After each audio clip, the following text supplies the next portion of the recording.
सुनते ध्यान से। तो हमारे पास क्या हुआ था कि हम आपको पढ़ा रहे थे इंडोक्राइन, एक केमिकल कंट्रोल और एक हमारे पास neural control.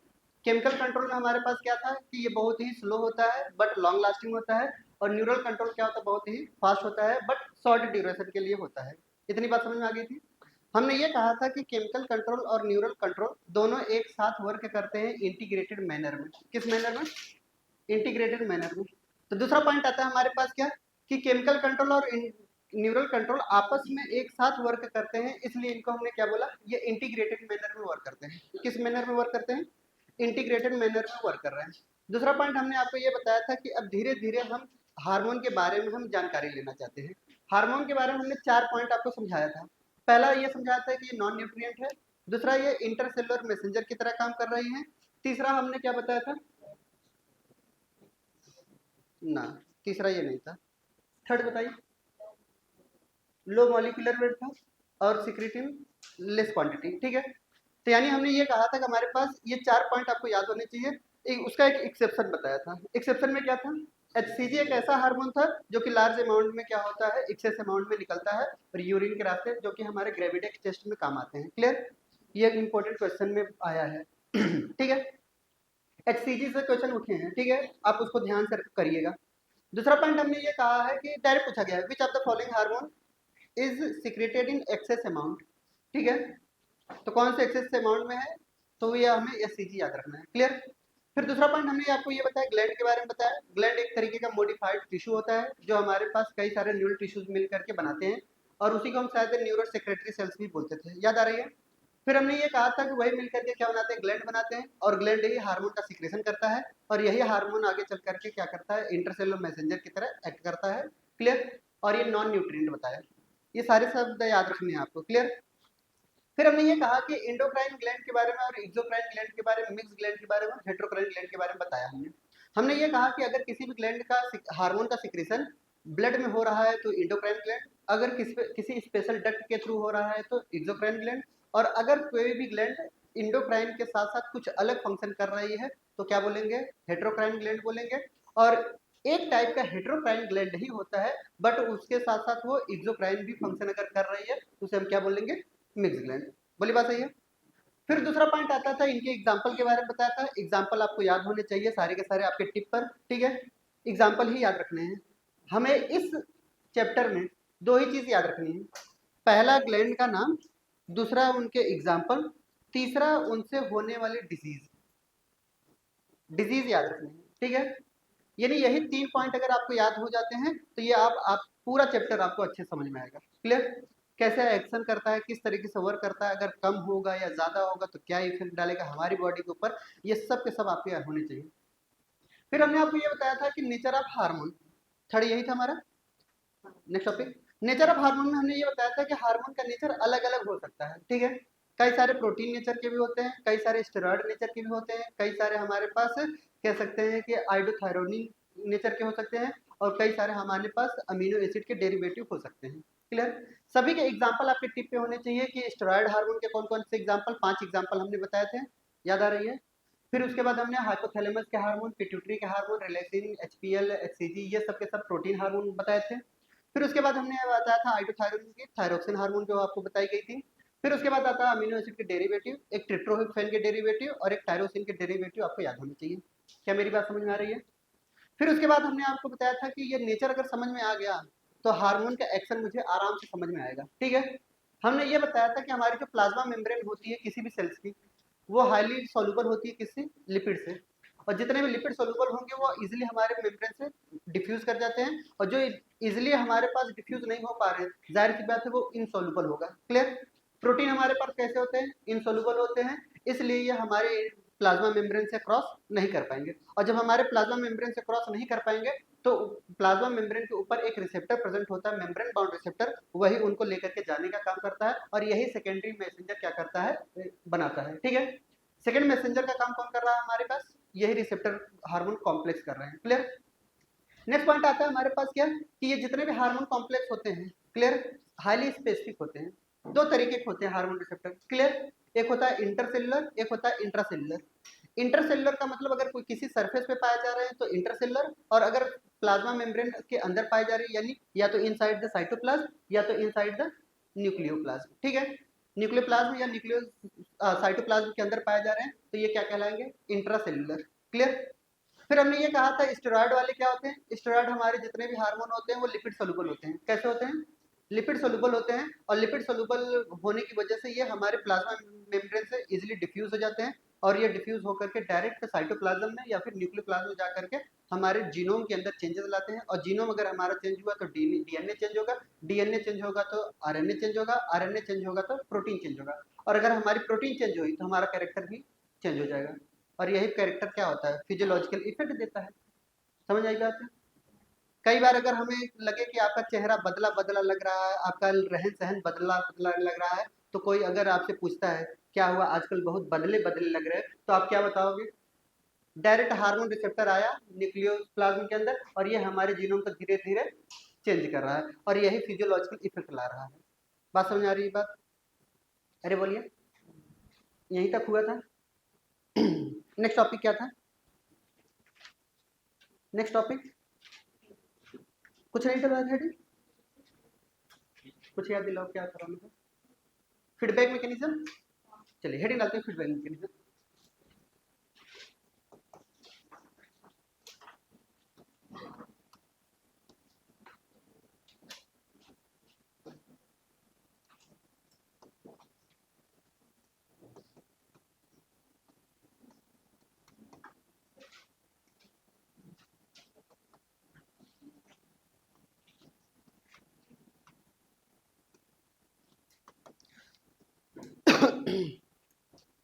Feedback mechanism,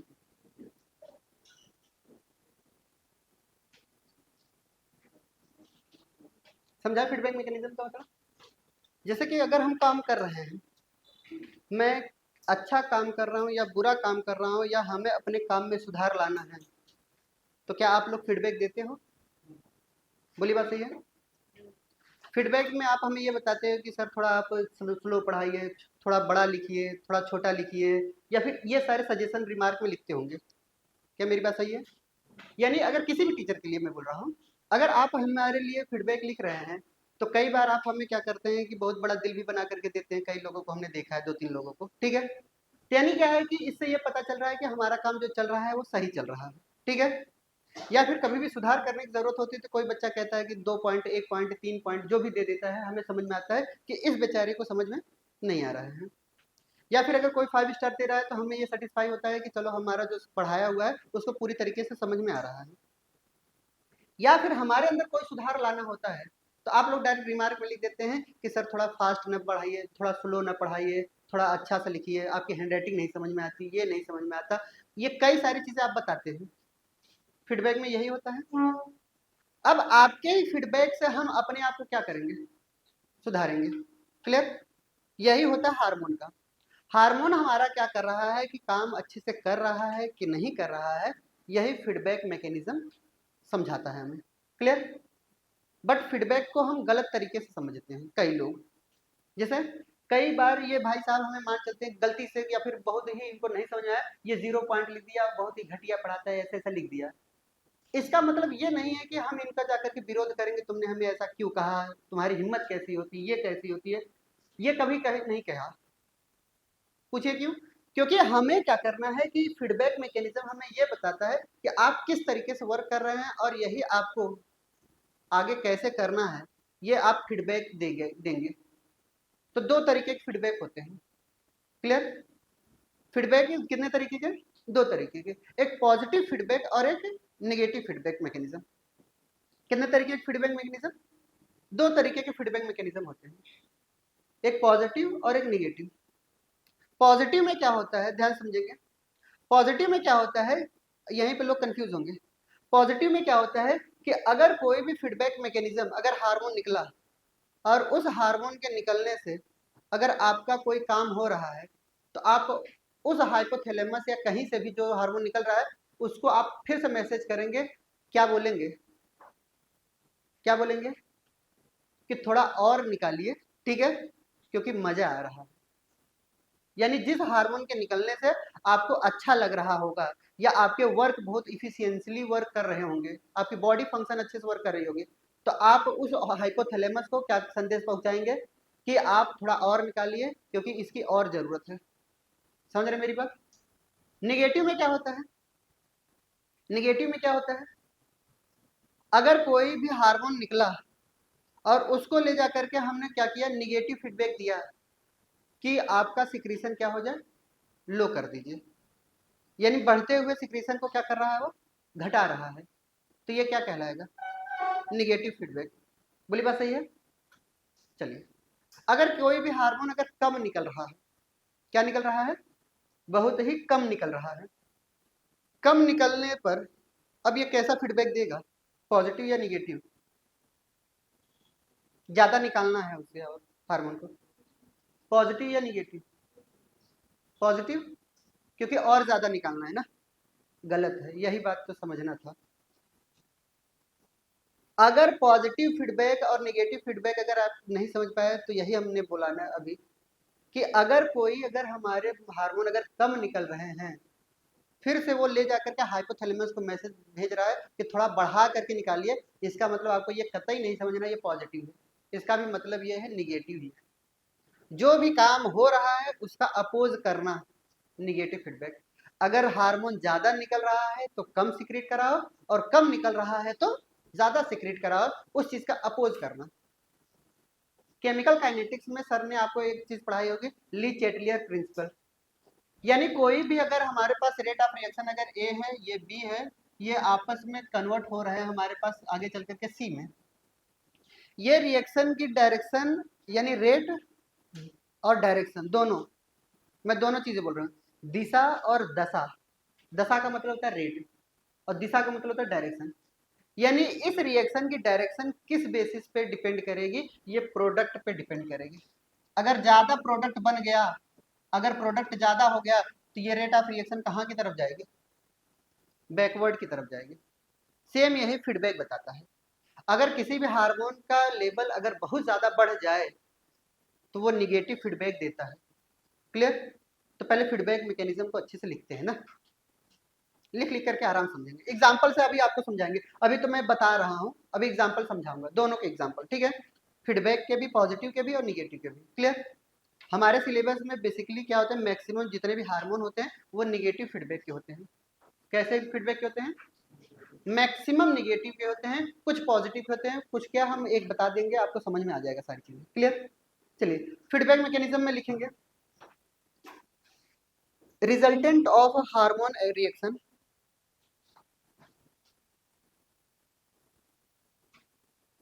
resultant of hormonal reaction,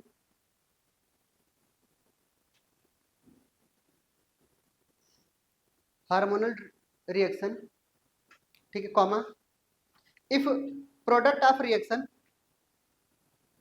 if product of reaction, product of reaction decide rate and direction of reaction, decide rate and direction, rate and direction of reaction is called as feedback mechanism.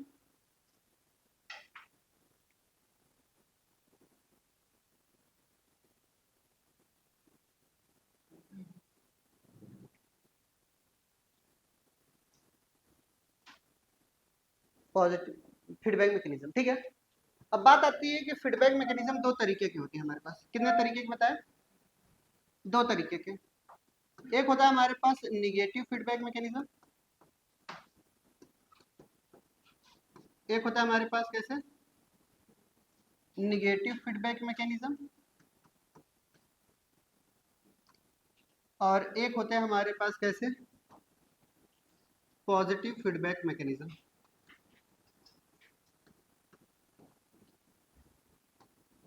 एक होता है हमारे पास कैसे, negative feedback mechanism, और एक होता है हमारे पास कैसे, पॉजिटिव फीडबैक मैकेनिज्म। दोनों मैकेनिज्म को हम ध्यान से समझते हैं पहले, है ना।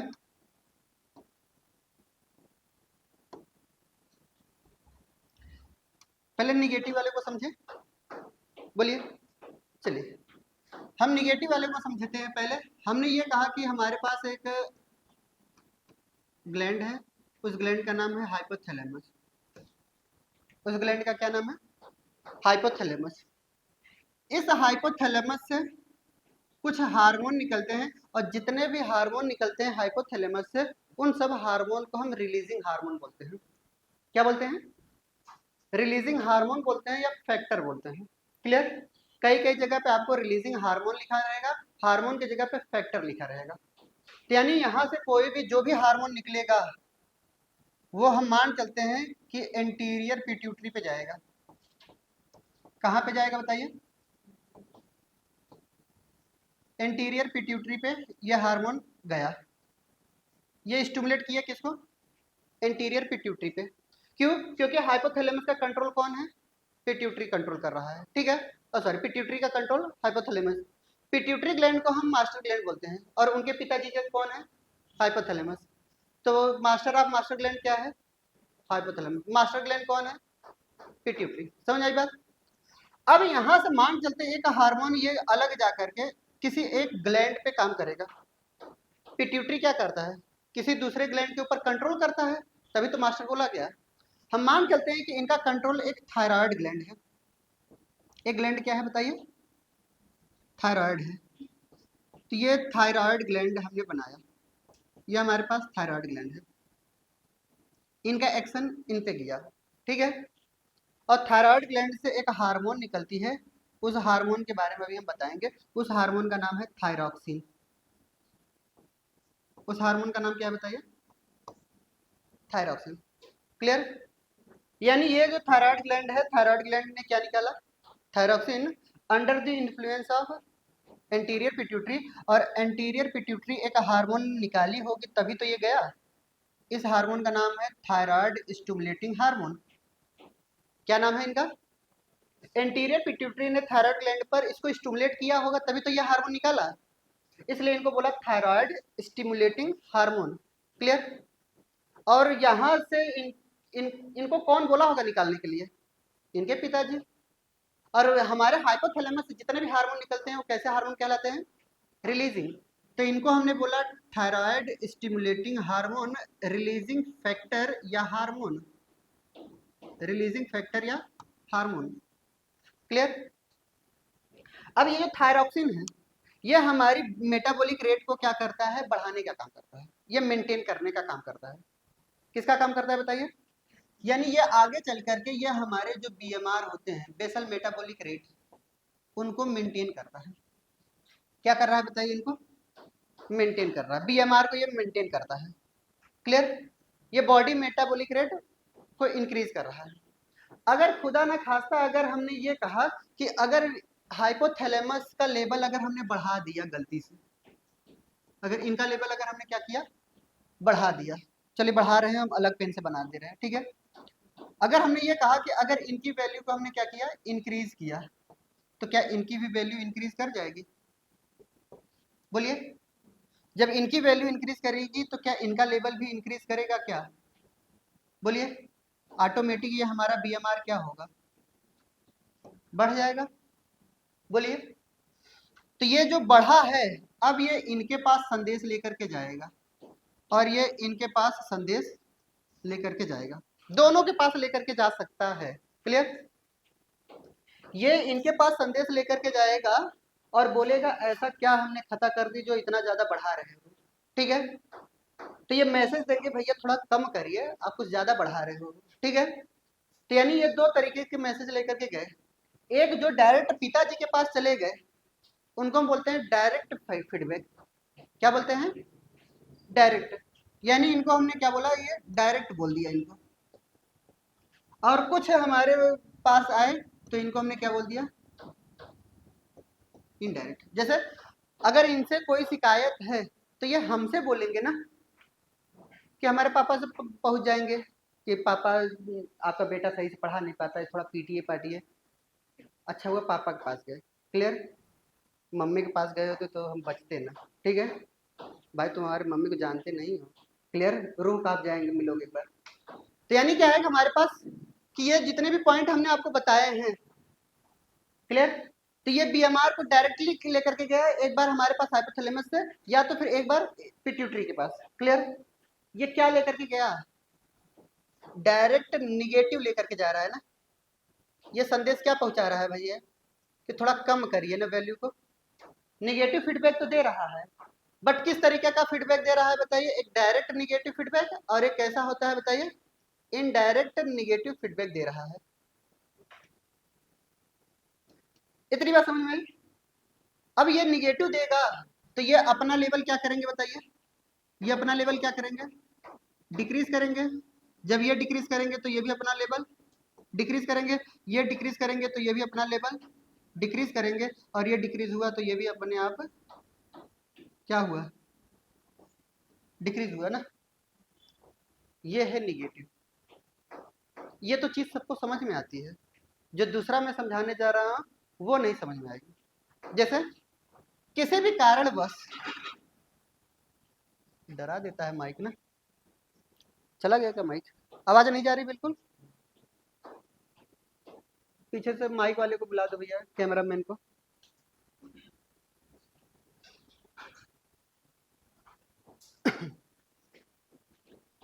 चलिए देखते रहे, सुनते रहते हैं ना तब तक। पीछे तक एकदम आवाज जा रही कि नहीं जा रही? बिल्कुल नहीं। कैसे सुन लिए जा रहे कि नहीं?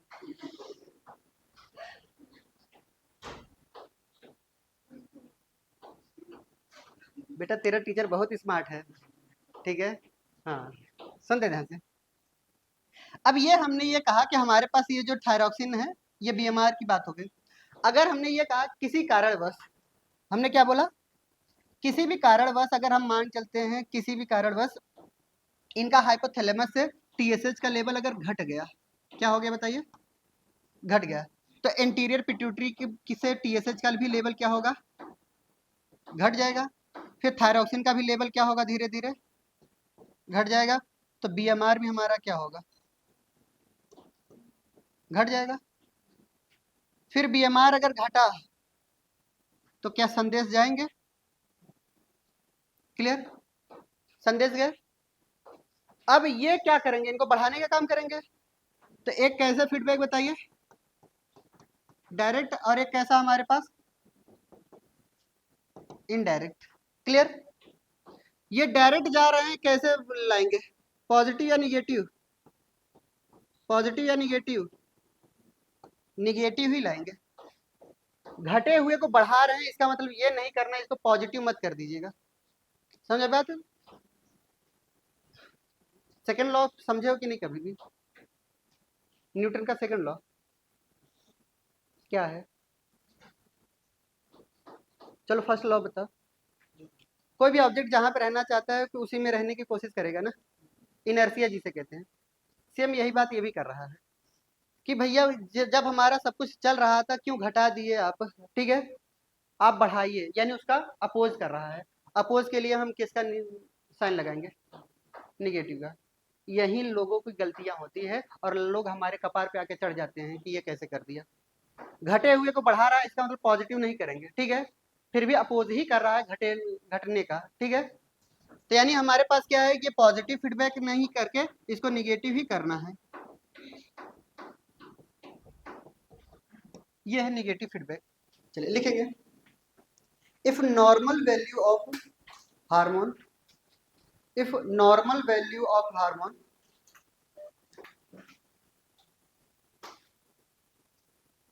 if normal value of hormone deviates from deviate, increase होगा या डिक्रीज होगा, ठीक है। डेविएट फ्रॉम,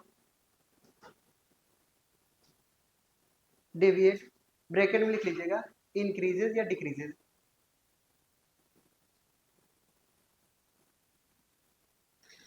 इंक्रीज या डिक्रीज। देन इट अपोजेज, ये अपोज करता है। It opposes itself, it opposes itself. Clear? ये अपोज करेगा। फॉर एग्जाम्पल, जैसे एग्जाम्पल लिख लेते हैं, यही थायरोक्सिन का ही लिख लेते हैं, ठीक है।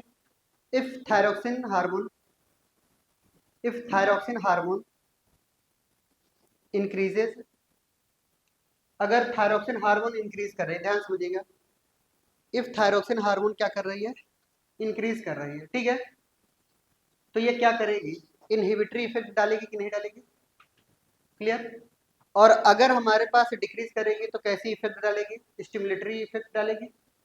अरे बोलिए, तो लिखेंगे if thyroxine hormone increases then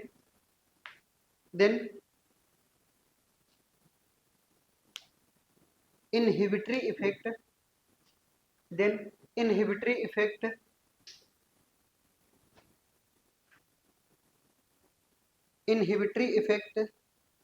create on anterior pituitary and hypothalamus। कहाँ कहाँ हो रहे हैं इनहिबिटरी इफेक्ट बताइए, एंटीरियर पिट्यूटरी और हाइपोथैलेमस, ठीक है, anterior pituitary and hypothalamus to oppose it, इसका अपोज कर रही है, क्लियर। मैं आगे लिखवा सकता हूँ एंड वाइस वर्सा, बट लिखवाऊंगा नहीं, ठीक है, पूछिए क्यों, क्योंकि सेंटेंस अभी हम पूरा लिखवा दे रहे हैं, ठीक है। अगर यही बढ़ने की जगह पर घट जाए तो स्टिमुलेटरी इफेक्ट डालेगी, समझ आई बात। तो लिखेंगे दूसरा पॉइंट, ये क्वेश्चन में पूछे गए हैं statement, if thyroxine level decreases, ये बहुत ही अंडरलाइन करके लिखना है, यही क्वेश्चन फंसाता है आपको, क्लियर, यही आपको परेशान भी करेगा। अगर हमारे पास डिक्रीज हो गया है तो क्या करेगा, इनहिबिटरी इफेक्ट डालेगा, निगेटिव फीडबैक या पॉजिटिव, तब भी निगेटिव ही डालेगा, समझ आ रही बात, उसका अपोज कर रहा है यानी बढ़ाने के काम करेगा, clear. If thyroxine level decreases it create stimulatory effect, ये क्वेश्चन में पूछा गया आपसे, it create stimulatory effect on pituitary and hypothalamus, clear, to oppose it, stimulatory effect on hypothalamus and pituitary to oppose it, clear. बढ़ेगा या घटेगा, दोनों case में ये इसका क्या करता है, अपोज करेगा नॉर्मल वैल्यू से, समझ रहे बात हमारी, चाहे बढ़ेगा चाहे घटेगा, वो नॉर्मल वैल्यू से भी अगर डेविएट हुआ, क्लियर, वो उसको नॉर्मल में लाने की कोशिश करेगा, अगर घट रहा है तो बढ़ाने की कोशिश करेगा और बढ़ रहा है तो घटाने की कोशिश करेगा, क्लियर। जैसे थायरोक्सिन लेवल बहुत ज़्यादा हमारे पास घट गया, अब मेटाबॉलिक रेट हमारा चल ही नहीं रहा है, फिर ये मैसेज लेकर के जाएगा कहाँ पे, हाइपोथैलेमस और पिट्यूटरी पे, और कहेगा भैया थोड़ा और बढ़ाइए, तो ये बढ़ाने का काम करेगा, ठीक है। अगर ये घट गया है, अब ये क्या करेगा, आगे धीरे धीरे बढ़ाने का काम करेगा, अब ये धीरे धीरे बढ़ा रहा है, ये धीरे धीरे अब बढ़ाएगा, अब ये धीरे धीरे बढ़ाएगा, एक समय ऐसा आएगा मेटाबॉलिक रेट भी हमारा बढ़ जाएगा, समझ में आई बात, इतनी बात किसी को समझ में आई, आ रही है, हाँ। ये वाला पॉइंट तो सबको आसान लगता है समझाने में, समझने में भी, दिक्कत यहाँ होती है लोगों को, ठीक है, कि सर ये घट रहा है फिर भी ये निगेटिव क्यों जा रहा है, बढ़ा रहा है तो पॉजिटिव जाना चाहिए ना, यही लोग एग्जामिनर कंफ्यूज कराते हैं, आपको फंसाएंगे, और आपको लगेगा कि वाकई में सर ने गलत बताया, लिखा तो सही है, समझ आई बात। लेकिन मैं बता रहा हूँ कि मैक्सिमम लोग इतना पढ़ाने के बावजूद भी आप गलत करोगे, कर क्या आओगे गलत, सेंटेंस अलग लिखवाया फिर भी गलत करके आओगे, क्लियर, तो आपको वहाँ पे सावधानी बरतनी है, क्लियर। चलिए निगेटिव फीडबैक में आते हैं, हेडिंग डालते हैं, अच्छा हाँ एक नोट डाल करके लिख लेते हैं, एक नोट डाल करके लिखेंगे, most of the hormone secretion, most of the hormone secretion most of the hormone secretion most of the hormone secretion is controlled by negative feedback mechanism, most of the hormone secretion is controlled by negative feedback mechanism, negative feedback mechanism, clear, so called as इसको एक और नाम से जाना जाता है, so called as, इसका दूसरा नाम है पुल और पुश मैकेनिज्म। इनका दूसरा नाम क्या है बताइए? घटेगा तो धक्का देगा, अगर बढ़ेगा तो खींच लेगा। समझ आ रही बात? बोली बात सही है? इसलिए इनको क्या बोलते हैं? पुल और पुश मैकेनिज्म।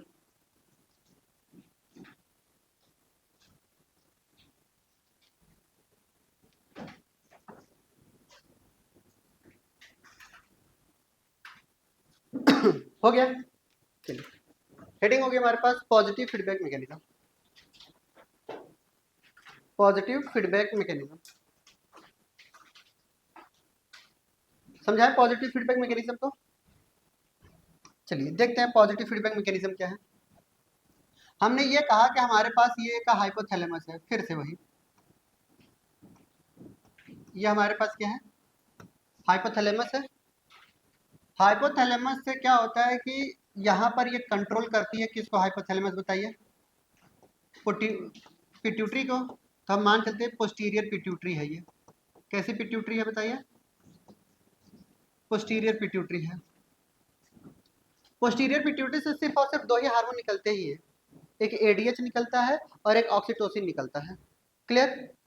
एडीएच के बारे में तो हम एंटी डाययूरेटिक हार्मोन बता दिए हैं, हमारा इंटरेस्ट अब किस में है? ऑक्सीटोसिन में। क्लियर? तो पोस्टीरियर लोब ऑफ पिट्यूटरी से क्या निकलता है? एक हार्मोन निकलता है और उस हार्मोन को हम नाम देते हैं क्या? ऑक्सीटोसिन। क्लियर? और ऑक्सीटोसिन क्या करता है? ये एक्ट करता है हमारे पास यूट्राइन मसल्स के पास। ये हमारे पास कहाँ पे? मसल्स पे, यूट्राइन मसल्स के कॉन्ट्रैक्शन में ये मदद करता है। किस में मदद करता है बताइए? कॉन्ट्रैक्शन पे मदद करता है। क्लियर? हम एक सिंपल सा एग्जांपल बता रहे हैं। जब हमारे पास क्या होता है कि at the time of delivery, ठीक है, अगर किसी की डिलीवरी हो रही होती, बच्चा पैदा होने वाला होता है, तो बच्चा पैदा होने के दौरान इनके अंदर, माँ के अंदर ऑक्सीटोसिन हार्मोन का लेवल बढ़ जाता है। और ऑक्सीटोसिन हार्मोन का लेवल जब भी बढ़ता है तो ये कुछ इनहिबिटरी इफेक्ट भी डालते हैं, बट इनहिबिटरी इफेक्ट के बारे में हमें याद नहीं रखना, हमें सिर्फ और सिर्फ पॉजिटिव फीडबैक के बारे में याद रखना है। ठीक है? तो ये क्या करते हैं? मसल्स कॉन्ट्रेक्शन को बढ़ा देते हैं। ये मायोमेट्रियम, जो हमारे पास इंडोमेट्रियम, मायोमेट्रियम, पेरीमेट्रियम होती है, 3 वॉल होती हैं, तो जो बीच की लेयर होती है उसको हम बोलते हैं मायोमेट्रियम। और मायोमेट्रियम जो होती है वो स्मूथ मसल्स की बनी होती है। किसकी बनी होती है? स्मूथ मसल्स की बनी होती है। तो ये मसल्स कॉन्ट्रेक्शन उनके अंदर कराती हैं। जब हमारे पास मसल्स का कॉन्ट्रेक्शन इंक्रीज करता है तो ये हाइपोथैलेमस के पास और पिट्यूटरी के पास मैसेज लेकर के जाता है और वो कहता है कि थोड़ा और सिक्रीशन कराइए क्योंकि और मसल कॉन्ट्रेक्शन बढ़ने हैं। फिर वो क्या करता है? मैसेज लेकर के जाएगा, पॉजिटिव फीडबैक देगा और वो और हार्मोन का सिक्रीशन क्या कर देगा? बढ़ा देगा। और ये और बढ़ाएगा, फिर और मसल्स कॉन्ट्रेक्शन होंगे, फिर और मैसेज जाएगा उनके पास और फिर से और ये सिक्रीशन। यानी जैसे जैसे समय बीतता जाता है वैसे वैसे लेबर पेन बढ़ता जाता है। क्लियर? यानी क्या है कि डिलीवरी के दौरान लेबर पेन, जैसे जैसे डिलीवरी नजदीक आएगी लेबर पेन आप देखोगे बढ़ता चला जाएगा समय के साथ साथ। क्यों? क्योंकि ये स्टिमुलेट कर रहा है, बार बार हिट कर रहा है किसको? हाइपोथैलेमस का और पिट्यूटरी को, थोड़ा और निकालिए, थोड़ा और निकालिए। और जिस दिन बहुत ज्यादा निकाल देगा तो उसी दिन डिलीवरी हो जाती है। लेबर पेन वैसे हमेशा नॉर्मल होता रहता है थोड़ा बहुत, लेकिन जब बहुत ज्यादा सिक्रीशन बढ़ जाता है तो यूट्राइन मसल्स कॉन्ट्रेक्शन जो होती है वो बहुत तेजी से बढ़ जाती है, तभी डिलीवरी पॉसिबल होती है। क्लियर? सपोज दैट अगर हम मान के चलते हैं कि अगर मसल्स कॉन्ट्रेक्शन ना हुआ तो हमारे पास जो 9 महीने की डिलीवरी है, हो सकता है 10 महीने की हो जाए, 11 महीने की हो जाए, जब मसल्स कॉन्ट्रेक्शन होंगे तब। क्लियर? और कई बार ऐसा नहीं होता है तो हम सफोकेशन से बच्चा मर जाता है। किससे मर जाता है? सफोकेशन से मर जाता है। तो डिलीवरी के दौरान जब हमारे पास माँ अगर अपने हिसाब से दम नहीं लगा पाती, ठीक है, यानी मसल्स कॉन्ट्रेक्शन उतना तेजी से नहीं करा पाती, तो आर्टिफिशियल ऑक्सीटोसिन लगाया जाता है जिसका नाम होता है पिटोसिन। क्या नाम होता है? पिटोसिन होता है। मिल्क इजेक्टिंग हार्मोन भी है, याद आ रही है ऑक्सीटोसिन? क्लियर? तो यहाँ पे भी पिटोसिन लगते हैं, ये कॉन्ट्रेक्शन कराते हैं। तो ये आर्टिफिशियल हम लोग क्या करते हैं कि अलग से इंजेक्शन लगाते हैं ताकि लेबर पेन बढ़ जाए और हमारे पास मसल्स कॉन्ट्रेक्शन बढ़ जाए, इंक्रीज करता जाए। क्लियर? और उससे भी नहीं होता तो डायरेक्ट क्या कराया जाता है, चीर फाड़ किया जाता है, सर्जरी से कराते हैं। क्लियर? क्योंकि नॉर्मल डिलीवरी जो होती है तो वो तो ऐसे ही होती है। क्लियर? अब बहुत बार हम लोग, एक बार क्वेश्चन में पूछा गया था डायरेक्ट, हम ही ने पूछ लिया था कि अगर ये ना हो तो ऐसा ऑक्सीटोसिन निकले तो एक लड़की डायरेक्ट बोलती कि सर हम तो ऑपरेशन करा लेंगे। ऑपरेशन तो आज करा रहे हो ना, 10 साल 50 साल पहले क्या होता था, कौन सा ऑपरेशन हो रहा था? क्लियर? यानी जितनी भी नेचुरल डिलीवरी होती है वही अच्छी होती है। सर्जरी से अपने आप को पेन से बचा करके कई बार डिलीवरी हम लोग करा लेते हैं कि हमें लेबर पेन ना हो, किसी तरीके का पेन ना हो, इसलिए आगे चल करके वो घातक होता है। सेकेंड डिलीवरी और थर्ड डिलीवरी में बहुत परेशानी होती है और कई बार होती ही नहीं, और होगी भी तो बच्चे को और माँ को दोनों को खतरा होता है। क्लियर? और ये जो लेबर पेन होता है, यूट्राइन मसल कॉन्ट्रेक्शन, दुनिया का सबसे बड़ा पेन होता है। यानी दुनिया में सबसे बड़ा अगर दर्द है, ठीक है, तो कौन सा है? डिलीवरी के दौरान। फिर भी माँ सह लेती है। क्लियर? वजह क्या है? ऑक्सीटोसिन। ठीक है, इसलिए ऑक्सीटोसिन को बोला जाता है लव हार्मोन। क्या बोलते हैं? Love hormone. कई बार हमने रील्स पे देखते हैं अक्सर, बहुत एक लड़की आकर के हमें रील्स दिखा रही थी, कह रहे सर लव हार्मोन को, ऑक्सीटोसिन को लव हार्मोन कहते हैं। हमने कहा बहुत अच्छा, हम भी जानते हैं लव हार्मोन कहते हैं। कह रहे सर जब हम लोग प्यार करते हैं बढ़ता है क्या? हमने कहा हाँ बढ़ता है, बॉयज में नहीं पाया जाता। लड़का भी गुस्सा गया, ठीक है, कि सर हमारे अंदर लव हार्मोन तो होता ही नहीं, यू ऑक्सीटोसिन, क्या हम प्यार नहीं करते? ठीक है, तो लड़का बताया कि सर प्यार तो हम ही करते हैं तभी तो बच्चा पैदा हुआ, बिना प्यार के कहाँ हुआ। क्लियर? तो यानी ये जो प्यार आपको बताया जा रहा है माँ का और बच्चे का प्यार, ठीक है, वो प्यार है। ठीक है, माँ बाप का प्यार। ये जो आप रिलेट कर लेते हैं हम लोग जो आपस में प्यार कर रहे हैं उससे नहीं रिलेट है। क्लियर? यही दिक्कत होती है। क्लियर? कई बार इसको गलत तरीके से दिखाया जाता है कि जब भी हम क्या करते हैं, प्यार करते हैं, लड़कियों के अंदर ऑक्सीटोसिन लेवल बढ़ता है। ऑक्सीटोसिन लेवल हर दो जगह, दो सिचुएशन में बढ़ते हैं। ठीक है, जब कोई भी लड़की अपने बच्चे के बारे में याद कर रही हो, ठीक है, उस दौरान ऑक्सीटोसिन का लेवल बढ़ जाता है। ठीक है, क्योंकि कई बार होता है कि कई बार अगर पहली बार अगर कोई माँ बन रहा है लड़की, तो होता क्या है कि कई बार ऐसा होता है सिचुएशन कि ग्रेजुएशन अगर वो लड़की कर रही होती है तो तभी वो माँ बन जाती है। तो पेपर देने आई है या किसी तरीके से कहीं बाहर गई है जिससे उसका बच्चा दूर है, फिर भी आप देखेंगे उसके मिल्क फीडिंग कराने के बजाय भी मिल्क इजेक्ट होते रहते हैं उनके मेमोरी ग्लैंड से। क्लियर? अब लोगों को लगता है कि अब बच्चा तो है नहीं, मिल्क कैसे निकल रहा है? तो हमारे पास जब हम आपको मेमोरी ग्लैंड पढ़ाएंगे रिप्रोडक्शन, ठीक है, तो टेंशन न लीजिए, वो बहुत अच्छे से पढ़ाएंगे।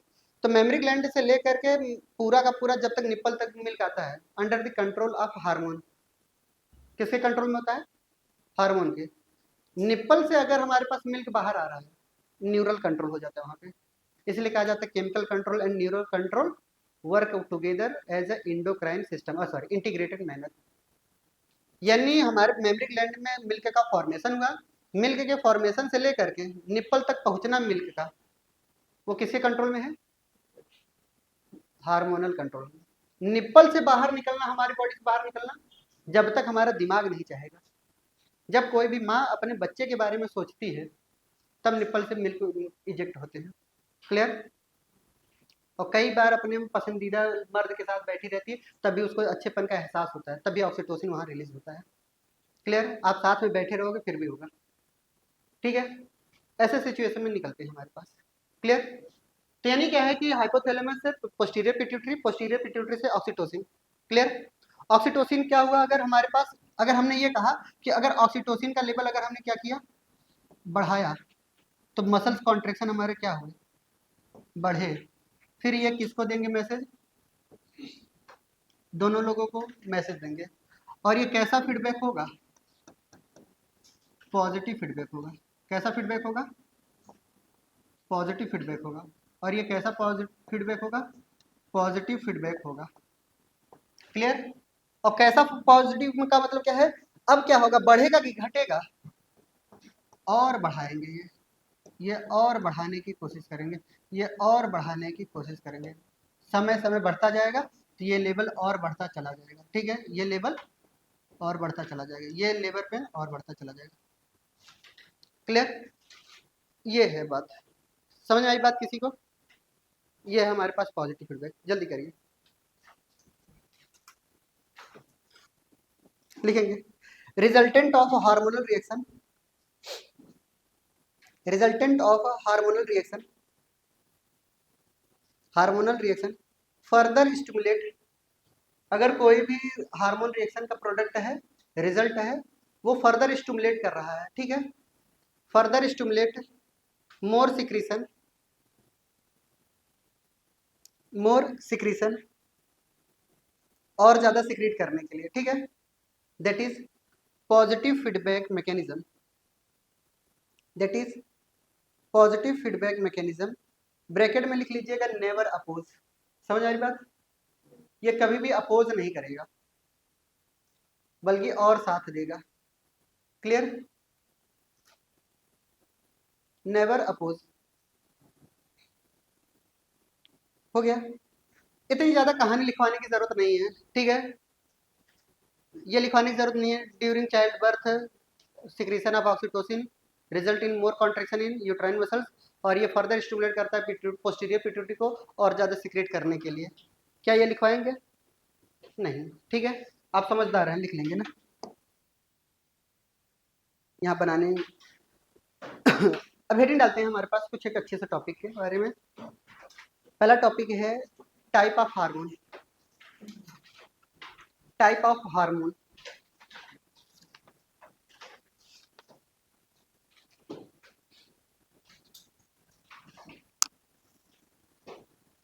टाइप ऑफ हार्मोन,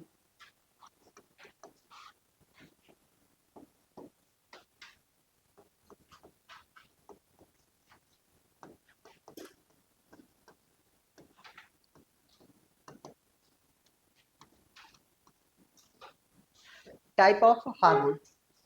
सुनते जैसे हार्मोन के टाइप्स क्या होते हैं? कई सारे टाइप्स के अभी हम बता रहे थे, ठीक है, बट वो टाइप के हम नहीं बता रहे हैं। कुछ हार्मोन ऐसे होते हैं जो हमारे पास जहाँ पे बनते हैं वहीं पे सिक्रीट होते हैं। ऐसा हार्मोन हम बोलते हैं लोकल हार्मोन। एनसीईआरटी में है सबसे लास्ट पेज पे, ठीक है, हम समझा देंगे सब कुछ। हमने क्या कहा कि हमारे पास कुछ हार्मोन ऐसे हैं जो जहाँ पे बनते हैं वहीं पे सिक्रीट होते हैं। ऐसे हार्मोन को हम क्या बोलते हैं? Local hormone. क्लियर? और लोकल हार्मोन में भी दो तरीके होते हैं, एक ऑटोक्राइन, एक होता है हमारे पास पैराक्राइन। क्लियर? ऑटोक्राइन का मतलब क्या है कि जहां पे बनेंगे अपने ही सेल्स पर सिक्रीट होंगे, उसे हम ऑटो कहेंगे। क्लियर? और पैरा का मतलब जहां पे बनते हैं अपने चारों तरफ सराउंडिंग सेल्स के ऊपर क्या होंगे? बिखरेंगे, सिक्रेट होंगे, तो उसे हम क्या बोलेंगे? पैराक्राइन। है तो लोकल ही। जैसे हमारा एक ग्लैंड है, हमने कोई हार्मोन बनाया और हार्मोन का सिक्रेशन अपने ही ऊपर कर रहे हैं, तो क्या कहलाएंगे? ऑटोक्राइन। बट यही हार्मोन का सिक्रेशन हमारे बगल के सेल्स के ऊपर कर रहे हैं, तो ये पैराक्राइन। है तो लोकल ही ना, ज्यादा दूर तक जा नहीं रहे ना। कोई लेकर के जा रहा है क्या ट्यूब? नहीं, यानी बहुत दूर तक लेकर के जाना होगा तब हमें दूसरे हार्मोन की जरूरत पड़ेगी, बट अभी हमें लोकल हार्मोन के बारे में समझना है, ठीक है। तो लिखेंगे पहला है हमारे पास लोकल हार्मोन। पहला है हमारे पास क्या?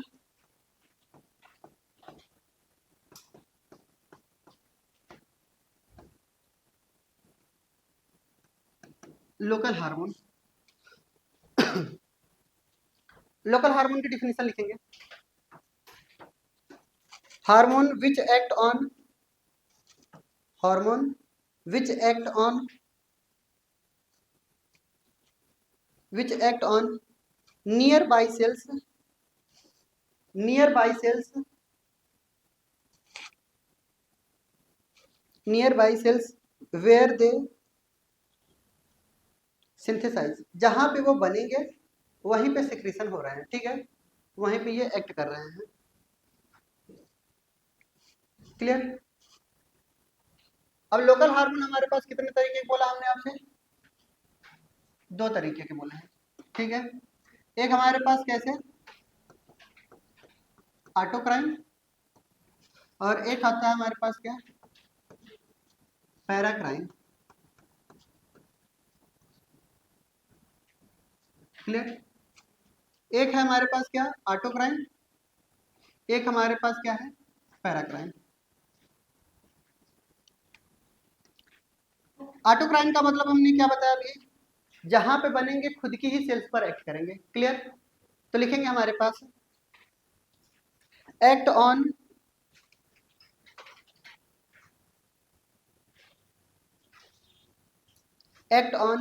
Self cell, act on self cell where they are synthesized, जहां पे वो सिंथेसाइज्ड होंगे उसी सेल्स पे ही एक्ट करेंगे। क्लियर? और बहुत ही रेयर होते हैं। दूसरा पॉइंट ये भी बात याद रख लेना है, ये बहुत ही रेयर होते हैं। क्लियर? एग्जाम्पल इनके पूछे जाएंगे आपसे। एग्जाम्पल जो है वो प्रोस्टेट ग्लैंड, कभी जिंदगी में नाम सुना है प्रोस्टेट ग्लैंड का? प्रोस्टेट ग्लैंड का नाम सुना है? यानी ये हमारे पास मेल रिप्रोडक्टिव एसेसरी ग्लैंड होते हैं, सिंगल पाए जाते हैं, पूरे के पूरे यूरेथ्रा के चारों तरफ होते हैं। क्लियर? जहां पे बनेंगे वहीं पे सीक्रेट हो रहे हैं। क्लियर? ये लोकल हार्मोन में आते हैं। हो गया? चलिए इनके बारे में लिखेंगे। एक्ट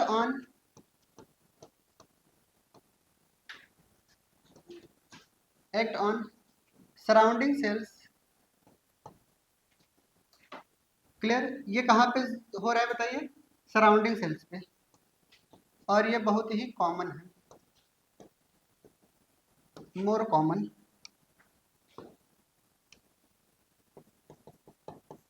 मोर कॉमन, ठीक है?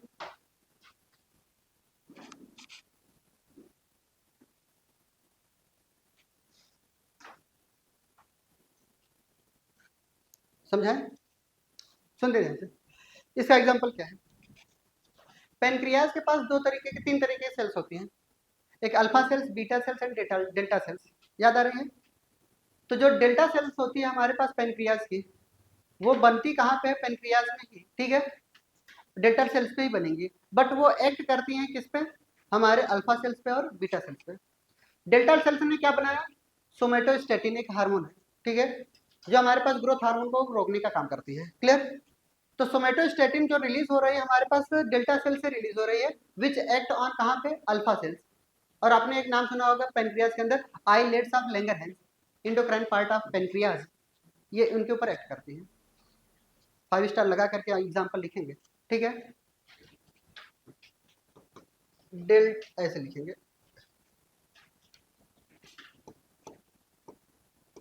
Somatostatin of delta cell of pancreas which act on alpha cells and islets of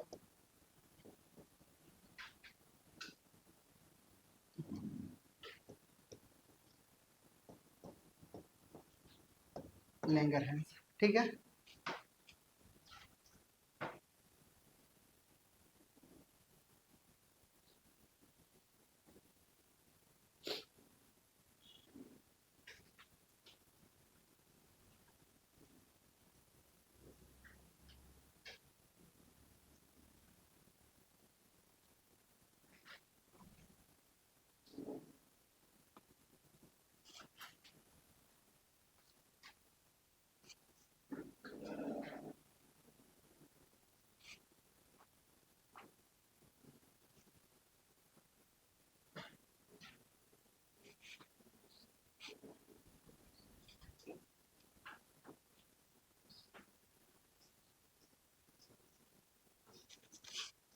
islets of Langerhans, Langer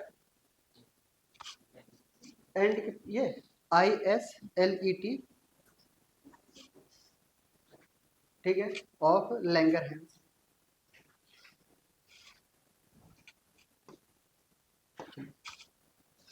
ये दूसरा टाइप हम लिखवाने जा रहे हैं, tropic hormone.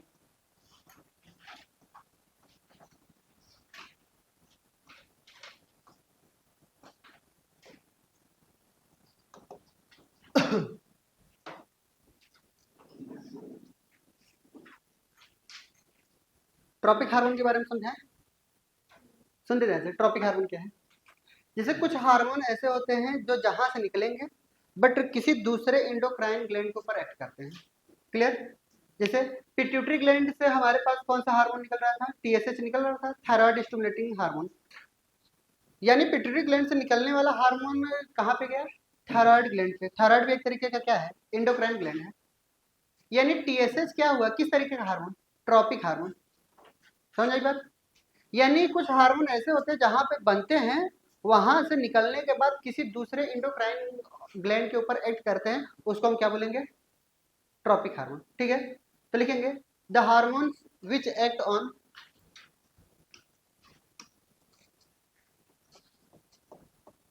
hormones which act on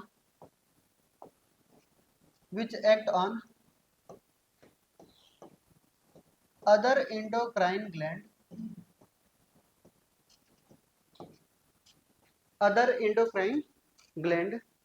किसी दूसरे इंडोक्राइन ग्लैंड पे एक्ट कर रहे हैं। क्लियर?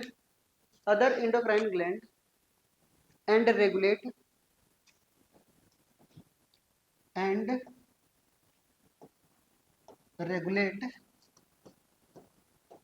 देयर फंक्शन, और उनके फंक्शन को रेगुलेट करते हैं। क्लियर? जैसे थायराइड ग्लैंड पे हमारे पास जो भी हार्मोन आया, टीएसएच आया, तो यानी पिट्यूटरी किसको रेगुलेट कर रही है? थायराइड ग्लैंड को ना। यानी इनके एग्जाम्पल जो भी लिखेंगे, एग्जाम्पल लिखेंगे इनके,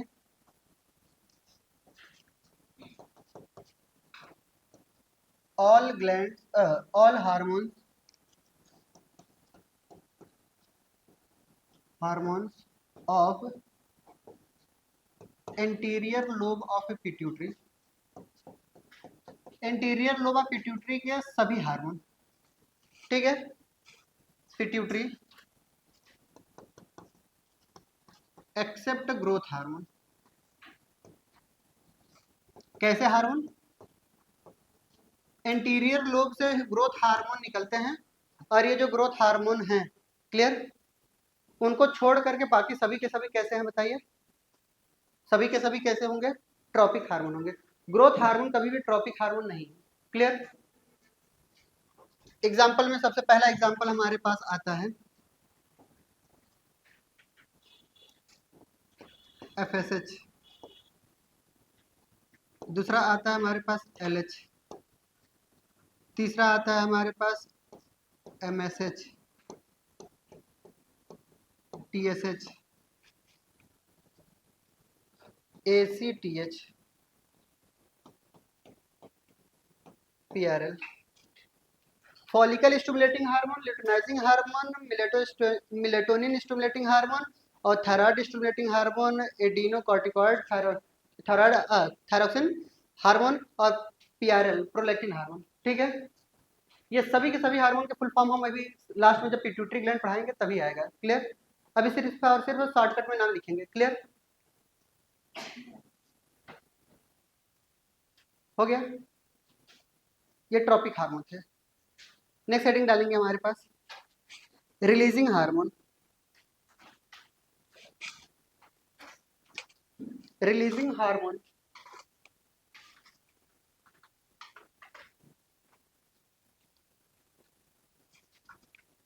थर्ड टाइप हमारे पास क्या है? Releasing hormone.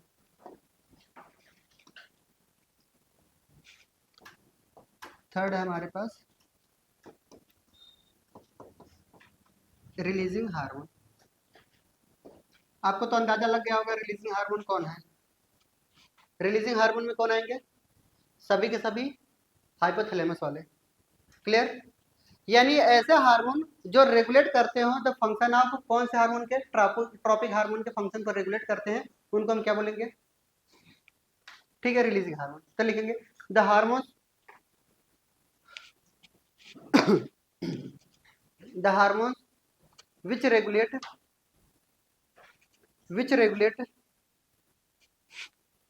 secretion of tropic hormone, secretion of tropic hormone,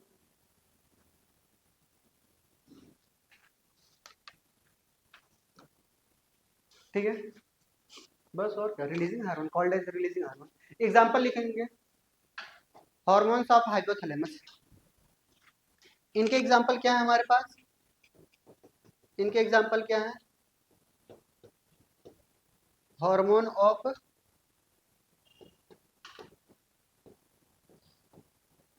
hypothalamus. Clear? चलिए, अब तक किसी को तकलीफ हो तो पूछ ले। इंट्रोडक्शन पार्ट हमारा खत्म होता है। क्लियर? अब हम हार्मोन के नाम ग्लैंड स्टार्ट करने जा रहे हैं। किसी को तकलीफ हो तो पूछ ले। चैप्टर की शुरुआत अब होती है। क्लियर? सबसे पहली हेडिंग क्या होगी हमारी?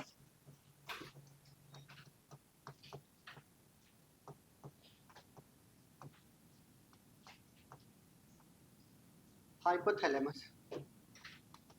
हाइपोथैलेमस को हम किस नाम से जानते हैं?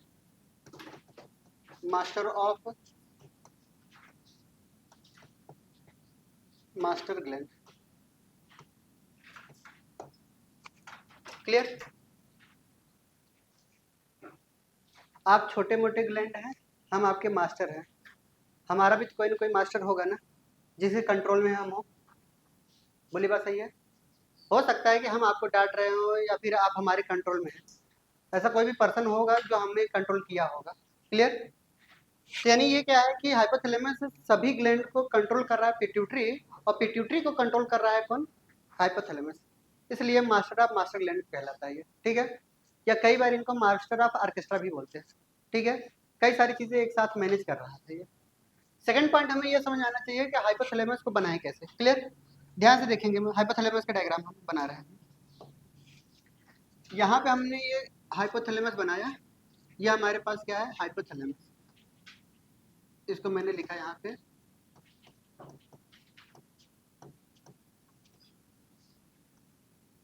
हाइपोथैलेमस। क्लियर? फिर हमने ये कहा कि हाइपोथैलेमस हमारे पास यही तो था। क्लियर? क्या आपको कभी हमने जिंदगी में बताया था क्या हाइपोथैलेमस के पास क्या पाई जाती है? Neuro secretory sales.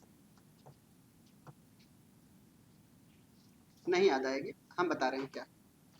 जब हम आपको पढ़ा रहे थे नर्वस सिस्टम, तो नर्वस सिस्टम नर्वस टिश्यू से मिलकर के बना था। और नर्वस टिश्यू हमारे पास 4 तरीके के बताए थे हमने। एक न्यूरॉन, एक न्यूरोग्लिया, एक हमारे पास एपेंडाइमल सेल्स और एक न्यूरो सेक्रेटरी सेल्स। हमने ये कहा था कुछ न्यूरॉन मिल करके न्यूरो सेक्रेटरी सेल्स बनाते हैं, और जिसका बेस्ट एग्जांपल हमने क्या बताया था? हाइपोथैलेमस। याद आ रही है? इस हाइपोथैलेमस के पास क्या होते हैं कि कुछ न्यूरॉन आते हैं। क्या होते हैं हमारे पास? कुछ न्यूरॉन होते हैं। न्यूरॉन का स्ट्रक्चर वही बेसिक सा स्ट्रक्चर हम बनाएंगे, बेसिक सा स्ट्रक्चर में बना रहा।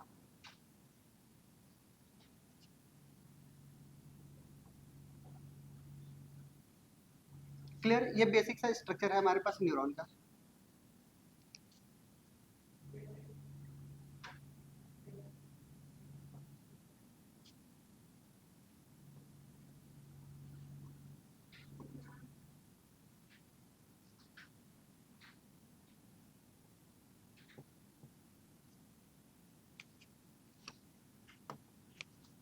ये हमारे पास न्यूरॉन कैसे न्यूरॉन है? कुछ न्यूरॉन हाइपोथैलेमस में ही रह गए, और कुछ न्यूरॉन हमारे पास कहाँ आ गए? हाइपोथैलेमस के अंदर आ गए। क्लियर? हमने ये कहा कि हमारे पास यहाँ पर कुछ इस तरीके के बन रहे हैं।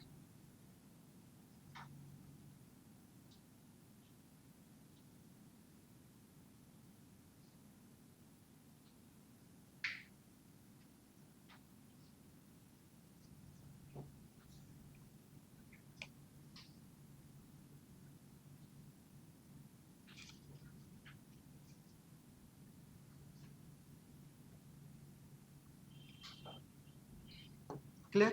ये 2 लोब हमने बनाए पिट्यूटरी के। एक कैसा है? इंटीरियर लोब, और एक कैसा है? Posterior lobe. पोस्टीरियर लोब थोड़ा ज्यादा हो गया ना भावनाओं में बह करके। क्लियर? ये पोस्टीरियर लोब हमने बनाए। 2 तरीके के लोब हमने बनाए, और एक न्यूरॉन हमने कुछ इस तरीके के बताए कि जो उसी में रह गए और कुछ लेकर के चले आए ना। कुछ न्यूरॉन ऐसे भी होते हैं जहां पर सिंगल ही न्यूरॉन पाए जा रहे हैं, बट यहाँ पर सारे के सारे न्यूरॉन जो होते हैं वो इनके साथ चले आ रहे हैं, इनके साथ चले आ रहे हैं। कुछ न्यूरॉन हमारे पास इस तरीके के होते हैं। ठीक है? इनके साथ ही आगे, इनके साथ ही आगे। क्लियर? ये न्यूरॉन हमने बनाए। दूसरा पॉइंट हमने ये बनाया कि हमें लेबलिंग करनी है। लेबलिंग कैसे करेंगे ध्यान से देखेंगे। ये हमारे पास क्या कहलाते हैं, ये जो न्यूरॉन आपको दिखाई दे रहे हैं इनको हम न्यूक्लियाई बोलते हैं। क्या बोलते हैं? न्यूक्लियाई। ये जो आपको न्यूरो सेक्रेटरी सेल्स आपको दिखाई दी,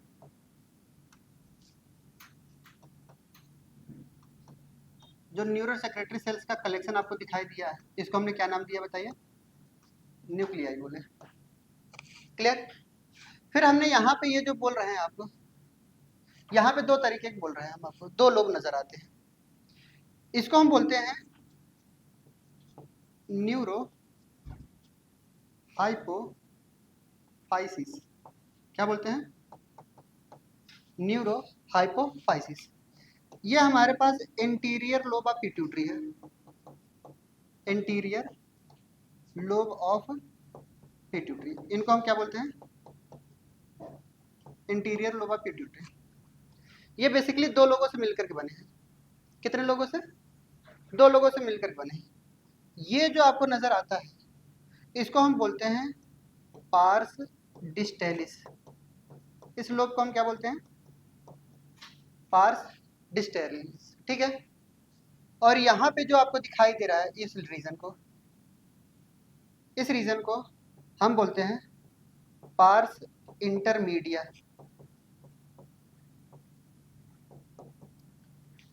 parse distalis plus pars intermedia, ये दोनों मिलकर के क्या बनाते हैं बताइए? ये दोनों लोग मिलकर के क्या बनाते हैं? Interior lobe of pituitary. Interior lobe of pituitary कितने पार्ट? दो part. Interior lobe of pituitary को हम क्या बोलते हैं? Neuro hypophysis. न्यूरो हाइपोफाइसिस के कितने रीजन? दो रीजन। पहला क्या रीजन? पार्स इंटरमीडिया और एक parse distalis.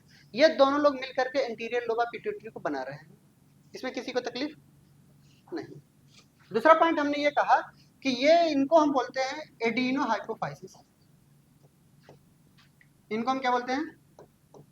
Adeno hypophysis. Clear? Adeno hypophysis हमारे पास क्या कहलाते हैं? ये पोस्टीरियर लोब ऑफ पिट्यूटरी कहलाते हैं। ये क्या कहलाते हैं बताइए? पोस्टीरियर लोब ऑफ पिट्यूटरी कहला रहे हैं। क्या कहला रहे हैं? Posterior lobe of pituitary. अब कुछ बातें हमें यहाँ ध्यान से सुननी है। एक्स्ट्रा पॉइंट जो मैं बताने जा रहा हूँ, इनको हम जो यहाँ जहाँ से हमारे पास नर्वस सिस्टम निकल रहे हैं, यानी बेसिकली इनको हम पार्स नर्वोसा भी बोलते हैं, अभी बता देंगे। क्लियर? तो यहाँ से जो नर्वस सिस्टम निकल रहे हैं, नर्वस टिश्यू जो निकल रहे हैं, इनको हम बोलते हैं न्यूरल स्टॉक। जहाँ से निकलते हैं, जहाँ से कोई भी अगर हमारे पास न्यूरॉन निकल रहा है उस जगह को क्या बोलते हैं? हम न्यूरल स्टॉक बोलते हैं। और जहाँ पे जाकर के मिल रहे हैं इनको हम न्यूरल लोब बोलते हैं। क्या बोलते हैं बताइए? न्यूरल लोब बोलते हैं। क्लियर? और हमारे पास ये जहाँ पे ये जाकर के आपस में ज्वाइंट हो रही है। क्लियर? आगे चल करके आपको याद नहीं रखना है, इनको हम हेयरिंग बॉडीज भी बोलते हैं कभी कभी। क्या बोलते हैं बताइए? हेयरिंग बॉडीज बोलते हैं। क्लियर? यानी हम एडिनो हाइपोफाइसिस को कभी कभी हम क्या बोलते हैं? पार्स नर्वोसा भी बोल सकते हैं। आपके सिलेबस में है या नहीं है ये नहीं याद आ रहा हमें। है? बोला गया है? देख लेते हैं, ठीक है, बाद में देख लेंगे। तो यानी क्या है कि ये इतनी चीजें हमें याद रखने हैं। ये हाइपोथैलेमस की स्ट्रक्चर है। हाइपोथैलेमस के स्ट्रक्चर में कई सारे न्यूरो सेक्रेटरी सेल्स होते हैं और न्यूरो सेक्रेटरी सेल्स के बारे में इतना बातें हमें याद होनी चाहिए। ठीक है? दूसरा पॉइंट, इस हाइपोथैलेमस को अगर ध्यान से देखेंगे तो हमारे पास ब्रेन के अंदर, क्या बोला? ब्रेन में जो ब्लड कैपिलरीज गई है वो क्या गई है? कैरोटिड आर्टरी गई है। तो हम मान चलते हैं यहाँ पे कैरोटिड आर्टरी है। ये हमारे पास क्या है? कैरोटिड आर्टरी गई है जो हमारे पास ब्रेन को क्या दे रही है? ब्लड दे रही है। ये यहाँ पर ब्लड इनको भी दे रही है, ये ब्लड इनको भी दे रही है, ये ब्लड इनको भी दे रही है। क्लियर? ये ब्लड इन सभी को दे रही है। क्लियर? और यही ब्लड आगे चल करके इनके साथ होता हुआ आ रहा है, इनके साथ होता हुआ नजर आएगा। क्लियर? ये ट्रायंगल शेप्ड जो बनाई जा रही है, ये जो ट्रायंगल शेप्ड बन रही है, इसको हम एक नाम से जानते हैं, सर्कल ऑफ विलिस। एक विलिस साइंटिस्ट थे, उन्होंने देखा था। क्लियर? तभी तो इंडोक्राइन बोला। इंडोक्राइन क्या बोला? क्योंकि यही ब्लड कैपिलरीज के थ्रू जो हार्मोन निकलेंगे, इन्हीं के थ्रू तो सभी जगह जाएंगे, इन्हीं के थ्रू ही तो सभी जगह जाएंगे। बोली बात सही है? यानी इन्हीं के थ्रू जा रहे हैं, और यहाँ पे नर्वस टिश्यू जो आपको न्यूरॉन दिखाई दे रही है, वो न्यूरॉन नजर ही आएगी, आप इसको छिपा नहीं सकते। ठीक है, समझ रहे बात? यानी यही जो न्यूरॉन आपको जा रही है, जैसे दिखाई दे रहे हैं वैसे ही याद रखना है, बट आपको यही याद रखना है कि इंडोक्राइन पार्ट यही बना रही है। क्लियर? बना लीजिए डायग्राम।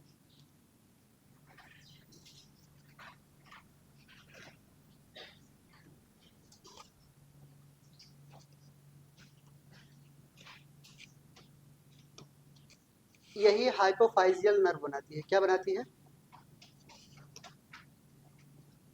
हाइपोफाइजियल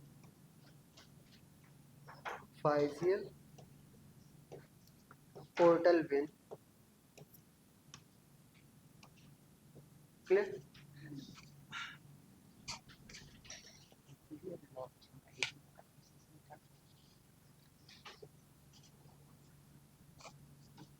ये इंटीरियर लोब है क्या? एडिनो हाइपोफाइसिस देखिए एनसीईआरटी में वही दिया है, एनसीईआरटी दिखाइए, देख लीजिए तो कर लेते हैं ना, उसमें क्या है।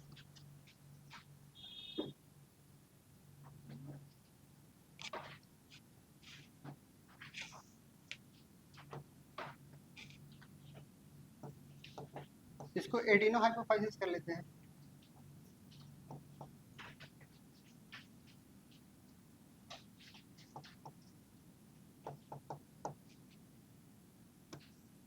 सब कुछ वही करना है। क्लियर? इसको हम न्यूरो हाइपोफाइसिस कर लेते हैं।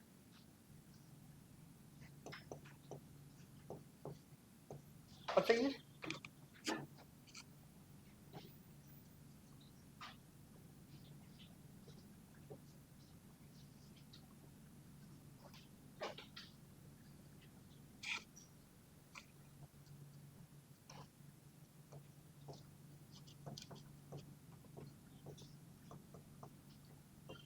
इतना ज्यादा गहराई में नहीं पूछा जाएगा आपसे, है ना।